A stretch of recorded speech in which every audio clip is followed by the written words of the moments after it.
గట్టిగా ఫామ్ హౌస్లో నిద్రపోతున్నోళ్ళు ఉలిక్కి పడి లేవాలి. जो दो चार दाले तो भी पूरा उतर जाना। जय कांग्रेस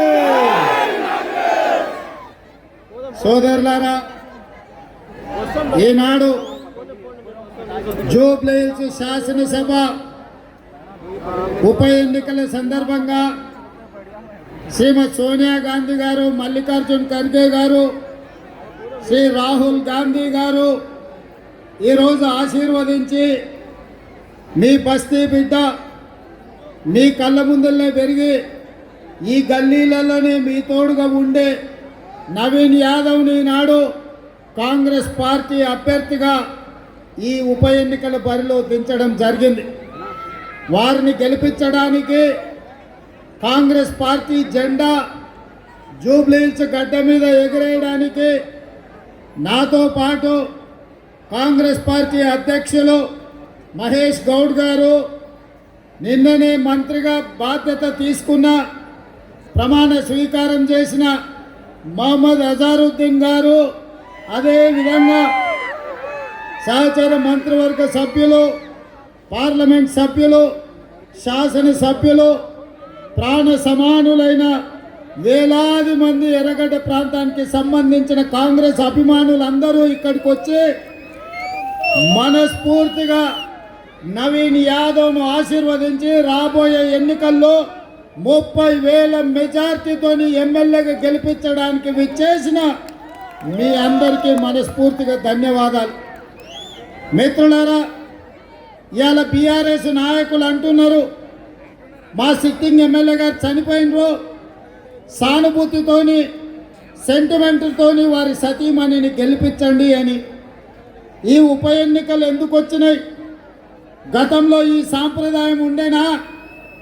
ఆనాడు ఉమ్మడి రాష్ట్రంలో తెలంగాణ హక్కుల కోసం, హైదరాబాదు నగర ప్రజల కోసం తండాలలో, గూడాలలో, మారుమూల పల్లెల్లోనే కాదు పక్క రాష్ట్రాల నుంచి కూడా ఉద్యోగం కోసం, ఉపాధి కోసం బ్రతకడానికి హైదరాబాదు నగరానికి వలస వచ్చే ప్రతి పేదవాడికి అండగా నిలబడి ఈ ప్రాంతంలో అవకాశాలు కల్పించిన మీ అభిమాన నాయకుడు, పేదోళ్ళ గుండె ధైర్యం పి జనార్దన్ రెడ్డి గారు ఆనాడు చనిపోతే, ఆనాడు తెలుగుదేశం పార్టీ నారా చంద్రబాబు నాయుడు గారు పీజేఆర్ మీద ఉండే గౌరవంతో ఏకగ్రీవం చెయ్యాలి, వారి కుటుంబం నుంచి ఎమ్మెల్యేను చెయ్యాలి అని ఆనాడు ఎంఐఎం, బీజేపీ, టీడీపీ అన్ని రాజకీయ పార్టీలు పీజేఆర్ కుటుంబాన్ని ఏకగ్రీవం చేయడానికి నిర్ణయం తీసుకున్నాయి. ఆనాడు గతంలో ఈ సాంప్రదాయం కొనసాగింది. మర్రి చెన్నారెడ్డి, ఎన్టీ రామారావు గారు ముఖ్యమంత్రిగా ఉన్నప్పుడు కూడా ఎవరైనా సిట్టింగ్ శాసనసభ్యుడు మరణిస్తే వారి కుటుంబ సభ్యులనే ఏకగ్రీవ ఎమ్మెల్యేలు చేసే సాంప్రదాయం ఉండే. ఆ సాంప్రదాయాన్ని చంద్రబాబు నాయుడు గారు కొనసాగించి ఆనాడు పీజేఆర్ చనిపోతే వాళ్ళ కుటుంబాన్ని ఏకగ్రీవం చెయ్యాలి అని చెప్పిండు. కానీ చంద్రశేఖర్ రావు, బీఆర్ఎస్ పార్టీ పీజేఆర్ కుటుంబానికి ఏకగ్రీవం ఇవ్వము, మేము అభ్యర్థిని ఎన్నికల బరిలో పెడతామని ఒక మంచి సాంప్రదాయాన్ని తుంగలో తొక్కి దుర్మార్గమైన ఆలోచనతోటి ఆనాడు పీజేఆర్ కుటుంబం మీద ఎన్నికల్లో అభ్యర్థిని పెడితే పీజేఆర్ కుటుంబం మొత్తం వెళ్ళి కేసీఆర్ను కలవడానికి వాళ్ళ ఇంటికి వెళ్ళారు. గేటు బయట పీజేఆర్ కుటుంబాన్ని 3 గంటలు ఎర్రటెండకు నిలబెట్టి అవమానించి ఆ కుటుంబాన్ని వెనక్కి పంపించిండు. ఆ ఎన్నికల్లో ఉప ఎన్నికల్లో అభ్యర్థిని నిలబెట్టిండు. ఈరోజు ఇక్కడ పీజేఆర్ బిడ్డ విజయారెడ్డి గారి వేదిక మీదనే ఉన్నారు. విజయమ్మని అడుగుండ్రి ఆ రోజు కేసీఆర్ ఏ విధంగా ఆ కుటుంబాన్ని అవమానించిండు.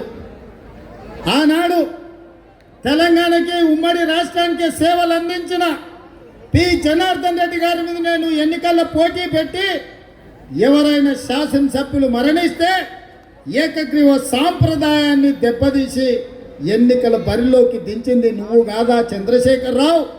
ఈ దుర్మార్గానికి, ఈ దుర్మార్గమైన సాంప్రదాయానికి పునాది వేసింది కేసీఆర్ బీఆర్ఎస్ పార్టీ కాదా? ఇవాళ సానుభూతి పేరు మీద ఈరోజు ఎన్నికల్లో గెలవాలని చూస్తున్నారు. ఎర్రగడ్డలో బీఆర్ఎస్ గెలిస్తే, జూబ్లీహిల్స్ శాసనసభలో బీఆర్ఎస్ గెలిస్తే ఈ సమస్యలన్నీ పరిష్కారం అయిపోతాయంట. ఎర్రగడ్డలో సీసీ రోడ్లు వస్తాయంట, ఎర్రగడ్డకు తాగనిక నీళ్ళు వస్తాయంట, మీ ఇళ్ళ మీద నుంచి పోతున్న కరెంటు తీగలు పక్కకు పోతాయంట. ఇవాళ కేటీఆర్ గారు వాళ్ళ బావ హరీష్ రావు గారు వచ్చి చెప్తున్నారు.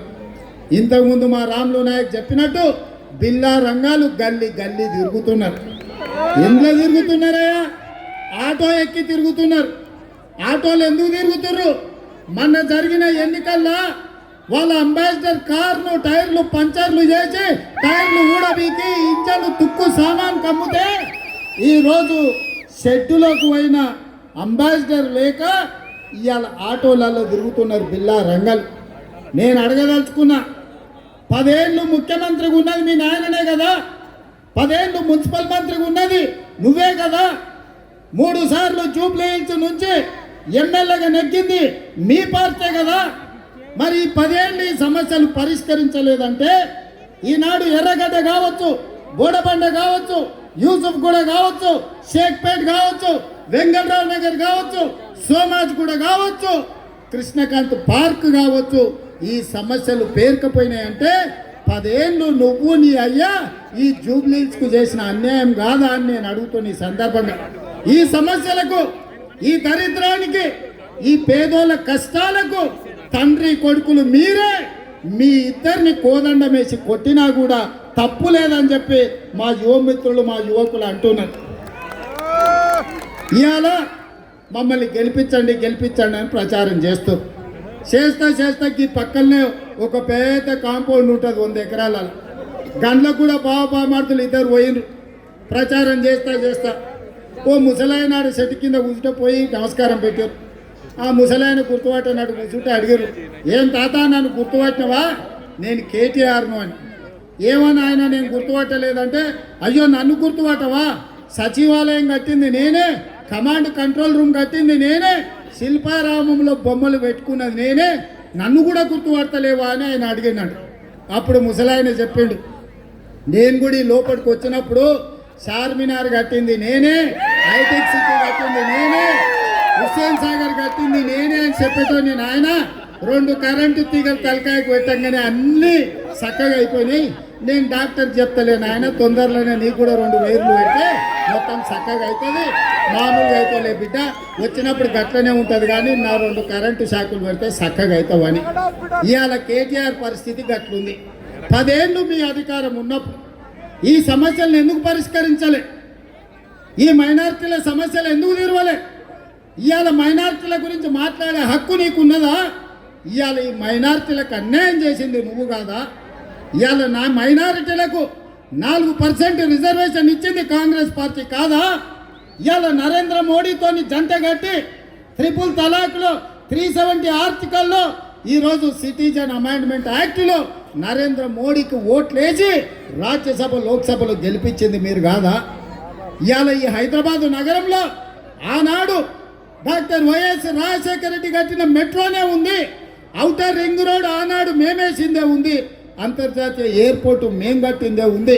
ఇవాళ ఐటీ కంపెనీలు, ఫార్మా కంపెనీలు మేం తెచ్చినవే ఉన్నాయి. ఇవాళ లక్షలాది మంది ఇతర రాష్ట్రాల నుంచి వచ్చి హైదరాబాదు నగరంలో ఉద్యోగాలు, ఉపాధి పొందుతుందంటే ఆనాడు చంద్రబాబు నాయుడు గారు, డాక్టర్ వైఎస్ రాజశేఖర రెడ్డి గారు చేసిన అభివృద్ధి తప్ప చంద్రశేఖరరావు చేసింది ఎక్కడుందో చెప్పమని నేను అడుగుతున్నా. నేను ముఖ్యమంత్రి అయినాక మీరు ఆలోచన చేయండి, చదువుకున్న యువకులారా మీరు ఆలోచన చేయండి. మొదటి సంవత్సరంలోనే ఎల్బీ స్టేడియం సాక్షిగా 70,000 ప్రభుత్వ ఉద్యోగాలు భర్తీ చేసి నిరుద్యోగ సమస్యను పరిష్కరించే ప్రయత్నం చేసిన. ప్రైవేటు కంపెనీల్లో 2 లక్షల పైన కోట్లు పెట్టుబడులు తెచ్చి 1,00,000 ఉద్యోగాలు ఇవాళ ప్రైవేట్ కంపెనీలలో మనం ఇచ్చినాం. ఇవాళ ప్రభుత్వాన్ని 10 ఏళ్ళు మీరు నడిపితే 2 ఏళ్ళు కూడా కాలేదు. 2 ఏళ్ళు కాకముందే మీరు దిగిపోండి అంటుండ్రు. నీకేమైనా ఎర్రి పట్టిందా కేటీఆర్? 5 ఏళ్ళ కోసం ప్రజలు ఓటేసారు, చేయాల్సినవి ఉన్నాయి. ఇవాళ ఈడున్న పేదోళ్ళని అడుగుతున్నా, రాష్ట్రం మొత్తం లక్షలాది రేషన్ కార్డులు మేము ఇచ్చినాం, మీరు ఇవ్వకపోతే ఒక్క జూబ్లీహిల్స్ శాసనసభ నియోజకవర్గంలో 14,159 రేషన్ కార్డులు ఇవాళ ఈ పేదోళ్ళకు పంచిపెట్టింది మేం కాదా? ఈరోజు పేదోళ్లకు 200 యూనిట్లు 60 లక్షల కుటుంబాలకు ఇవాళ ఉచిత కరెంటు ఇళ్లలో మేము ఇస్తున్నది మేం కాదా? ఇవాళ పేదోళ్లకు సన్న బియ్యం పెట్టి ఇస్తున్నది మేం కాదా? మా అక్కలీడు ఆయన దొడ్డు బియ్యం వచ్చినప్పుడు ఎప్పుడైనా వండిరా అక్క? పిల్లలకు పెట్టిరా? బుక్కెడు పువ్వనైనా కేసీఆర్ ఇచ్చిన బియ్యంతో పెట్టిరా? ఇవాళ మీ తమ్ముడు ముఖ్యమంత్రి అయినాక మీకు సన్న బియ్యం ఇస్తున్నాడా లేదా? సన్న బియ్యం వస్తున్నాయా లేదా? మీ రేషన్ కార్డు మీకు అందిందా లేదా? మీకు ఉచితంగా కరెంటు వచ్చిందా లేదా? ఇవన్నీ పక్కన పెట్టుర్రి. నిన్న మన ఆటో వాళ్ళని వేసుకొని జమ చేసారు. ఆటో వాళ్ళకి అన్యాయం జరుగుతుందని వాళ్ళని ఎట్లా ఆదుకోవాలని ముఖ్యమంత్రిగా నేను ఆలోచన చేస్తా. ఇవాళ మా ఆడబిడ్డలకు బస్సులో ఉచిత ప్రయాణం ఇస్తే రద్దు చేయమని తిరుగుతున్నారు బామార్దులు. ఇంత గలీజ్ దేశాలు ఇస్తున్నారు టీఆర్ఎస్ వాళ్ళు. మా అక్కలకు ఆర్టీసీలో బస్సు ఉచిత ప్రయాణం ఇస్తే వాళ్ళ కడుపు మంట ఏందని నేను అడుగుతున్నా. అదేవిధంగా ఇవాళ మా ఆడబిడ్డలను అడుగుతున్నా, సొంత చెల్లెలకే అయ్యో సంపాదించిన ఆస్తిలో వాటా ఇవ్వాల్సి వస్తుందని సొంత చెల్లెలనే ఇంట్లో నుంచి చెల్లగొట్టారు. ఇవాళ వాళ్ళ చెల్లెలే జిల్లాలు తిరిగి దుమ్మెత్తిపోస్తుంది వాళ్ళ అన్న గురించి, వాళ్ళ బావ గురించి. ఎప్పుడైనా ఆడబిడ్డ క్షేమం కోరుకోనోడు, సొంత చెల్లెలకే బుక్కడి పువ్వ పెట్టనోడు, సొంత చెల్లెల్ని ఇంటికెళ్ళి బయటికి దొబ్బినోడు ఇవాళ మాగంటి సునీతమ్మ మంచి కోరుకుంటాడా? సొంత చెల్లెలకి అన్నం పెట్టనోడు చిన్నమ్మ బిడ్డకు బంగారు గాజులు చేపిస్తాంటే వాడు నమ్ముతాడా? అక్క? సొంత చెల్లెకి అన్నం పెట్టనోడు చిన్నమ్మ బిడ్డకు బంగారు గాజులు చేపిస్తాడా? ఇవాళ అట్లాంటి అబద్ధాలతోనే కేటీఆర్ మన దగ్గరకు వస్తున్నాడు. అందుకే ఈ పేద ప్రజలకు రేషన్ కార్డు రావాలన్నా, ఈ పేద ప్రజలకు 200 యూనిట్లు ఉచిత కరెంట్ ఇవ్వాలన్నా, ఈ పేద ప్రజలకు సన్న బియ్యం మీకు అందాలన్నా, ఈ పేదింటి ఆడబిడ్డలు బస్సులో ఉచితంగా ప్రయాణం చేయాలన్నా, రేపు మీ బస్తీలలో ఇంటి జగాలో ఉన్న వాళ్లకు ఇందిరమ్మ ఇల్లు కట్టుకోవడానికి పేదవాళ్లకు 5 లక్షల రూపాయలు ఇవ్వాలన్నా నవీన్ యాదవ్ను గెలిపించండి.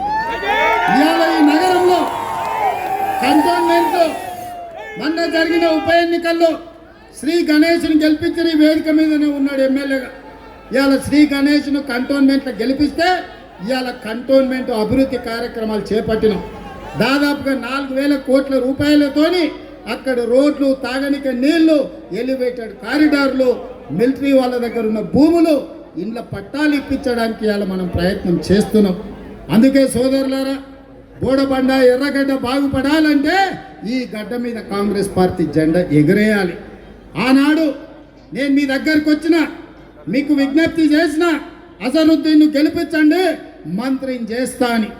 కానీ ఆనాడు తప్పిదం జరిగింది, అజర్భాయ్ గెలవలేదు. అయినా మీకు ఇచ్చిన మాట ప్రకారం మాట తప్పను మడమ తిప్పను అని అజరుద్దీన్ మంత్రిని చేసి మీ దగ్గరికి తెచ్చినాకనే ఈ జూబ్లీ హిల్స్ లో ఓట్లు అడగడానికి వచ్చిన. हमारे भाई बहनों से एक ही गुजारिश है, मैं पिछले चुनाव में